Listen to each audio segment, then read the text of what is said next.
So UK crypto tax update for 2023. So make sure you disclose your gains or you could face big penalties.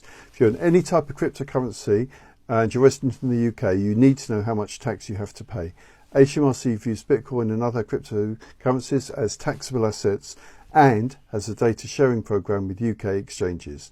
So because HMRC sees crypto as a capital asset, that means that when you dispose of it, you will need to pay capital gains tax.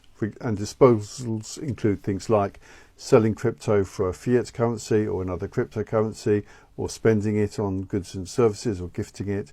Also, the government recently announced a cut to the capital gains tax allowance from £12,300 to £6,000 from April 2023. So don't get caught out. Find out how much tax you have to pay on your crypto disposals in the UK now.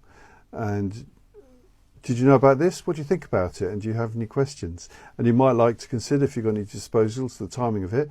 Maybe it's better to dispose of it before April or after April, depending on your own personal situation and what allowances you're using for other things.